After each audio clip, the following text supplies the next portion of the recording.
Okay, so here we go. We're in Visual Studio, and our goal now is to go through an inheritance example. I just ask you to code along as we go. So the first thing I'm going to do is create a package, create a new folder, and I'm going to call it Day 12, and that's because we're going to have several files in it. Inside Day 12, I'm going to create a file called person.java. And person.java, first of all, we need to put in the package, so we'll do package Day 12. And it'll be like, okay, public class person. And this person is going to have two attributes. I will do private string. Actually, let's make it a protected. Let's make it protected string first name, and then protected string last name. So again, as we said in the lecture, private would mean no other objects can see this. Public means everybody can see it. Protected means my subclasses can see it in addition to me, as well as other objects in my package.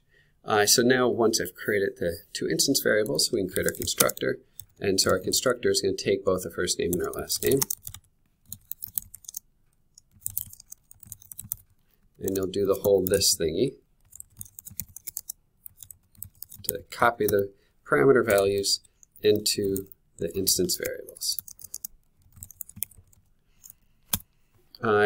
And then we're going to add one special method in here. Let's do public string get greeting. Everybody likes saying hi to people, so we're going to have just a simple method called get greeting that's going to return a string, and get greeting will just say hi, I'm, and my first name. So hi, I'm Sam, or hi, I'm Julie. So we'll just say return, and it'll be hi, comma, I'm, and then put our first name. Now, ideally, we'd also create setters and getters for first name and last name. And so we'll just say add setters and getters here. I'm not going to spend the time to type those in as a whole class. So again, we've created this class with two instance variables, first name and last name. We give it a constructor that will initialize those two values, and then we have a greeting that will just say hi, I'm, and first name. Okay, so we have our person. Let's create a second, make sure you save that, and then let's create our second object, which will be a student. So we're going to do new, and it's going to be student.java. Okay, so this one again is in Day 12, so it'll be package Day 12. And just like last time, you're going to be doing public class and student this time, but this is where we're going to use that special new keyword called extends. And so this is where we make a student a type of person. And so we're going to add to the fields of person, and we're going to add year of graduation.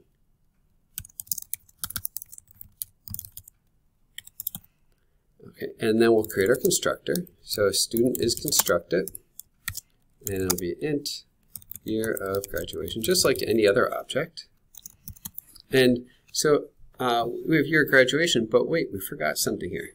Not only does a student have a year of graduation, they also have a first name and last name, right? Because if we look back at person, a person has a first name and last name, and it requires that to create a person, because that's what the constructor takes.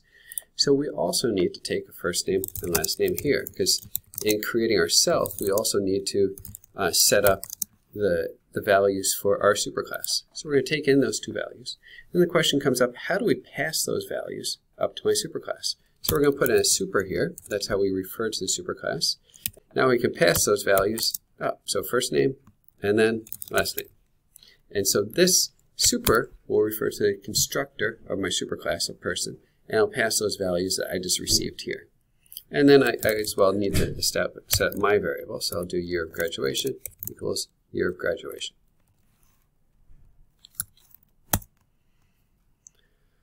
Let's add a toString. So again, we can create getters and setters. Well, let's create a toString as well. And we'll do return. What do we want to say? Let's do student. Let's do first name, last name, and year of graduation. So I will do student, just kind of give the title of what I am, and I'll do first name, and I'll do a space plus last name, and then I will do a dash, and then I'll do a plus, and then year of graduation. So it'll be something like Sam space Lee dash 2020. So again, we could add some getters and setters. In this case, we'd add a getter and setter for year of graduation.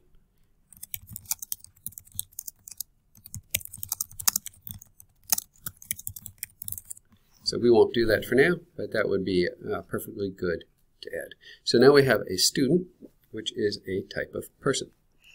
We can add one more in here. Let's add a teacher as well. So let's create a teacher object. So it's going to be a peer of a student object. So on my notes here. Okay, so we're going to create teacher.java. And just like before, you're going to do your package day 12. And we'll do public class teacher extends person. So that set us up. And the only thing about this teacher now is we're going to give them a department. So like I'd be in department computer science. And perfect. So private string department. And so just like student before, we are going to create a constructor, but the constructor needs to take again first name and last name because that's required for a person, and then department, which is required for teacher. So I'll be doing public teacher string first name, string last name, and then string department. Now the pattern is exactly the same as what we just did for student. We want to pass first name and last name up to person. The way we do that is we call the superclass constructor with the word super and do first name, comma, last name. By the way, this call to the super needs to be the first call in our constructor. It's required that there's a call to super there.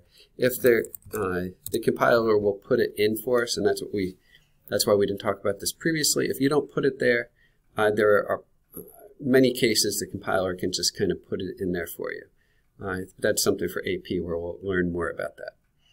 After we finish putting that in, if you remember back in person, we had a get greeting.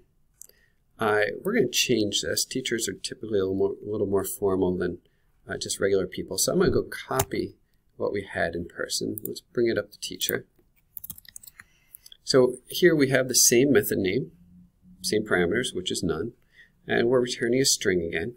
And so I'm going to just change this, and I'm going to put like I'm teacher. I'd like to put an I'm Mr. or I'm Ms, but let's just put teacher. We'll just do gender generic, and teachers like going by their last name, so we'll do I'm teacher last name. And let's even put a period here to be emphatic. Okay, so it's nice and formal now. So what we've done is we've overridden the behavior that was defined down at person. And let's also create a toString. So we'll do public string toString.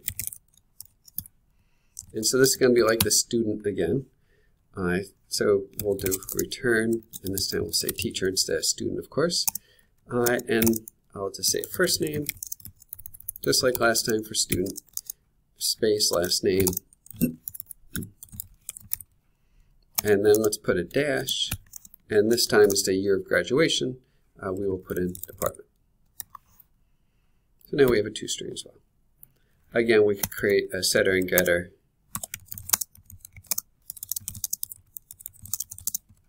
for department. We'll leave that for you if you'd like to do so. So we've created our three objects. We have our object hierarchy at this point. And then finally, let's create a tester so we can demo this all in action. So let's create a person demo. And so we'll get to start to understand how these things work. So in our person demo, again, we need our package. That's day 12. If you're using REPL, this will be your main at this point. So public class person demo. And we're going to do a public static void main.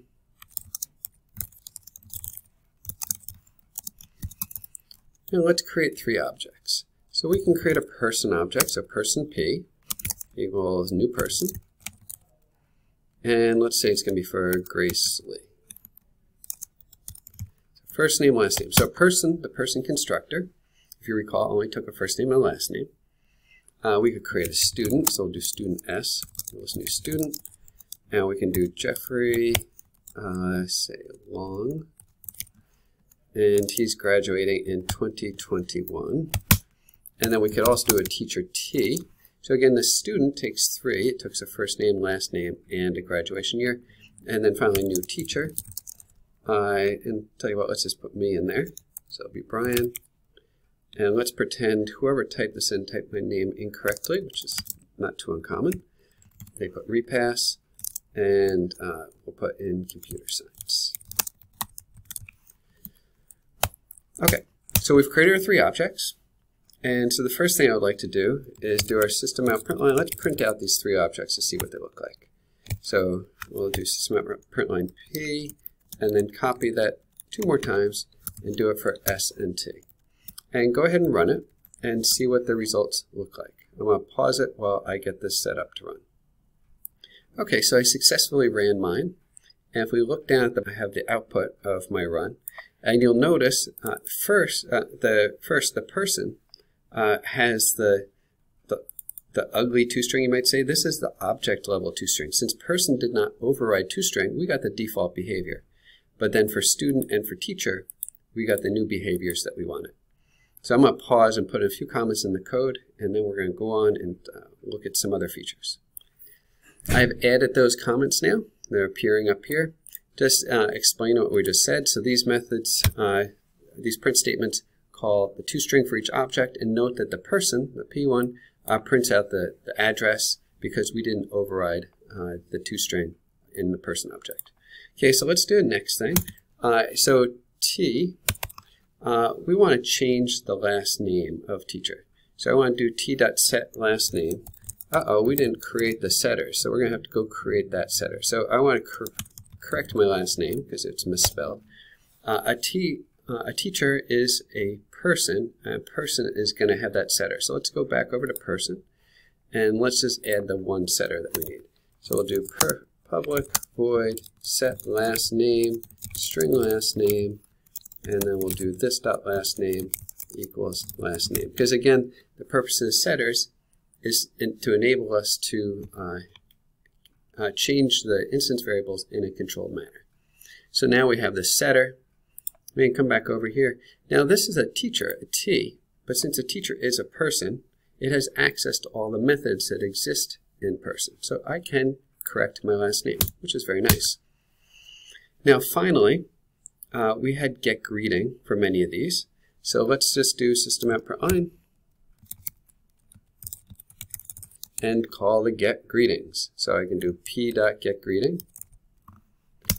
And then we're going to do the same thing for S and for T. So this time we are calling getGreeting for instead of the toString. And let's just look at the results. So go ahead and run that. The results will appear at the bottom.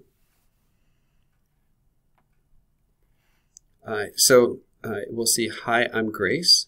Hi, I'm Jeffrey. And then, hi, I'm teacher Respass with the name spelled correctly. The key element that I want us to recognize here is that the style of printing is the same for person and student. And so if we look back, in person, we created the getGreeting method.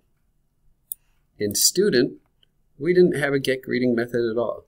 So at the student level, we're still using the person getGreeting method.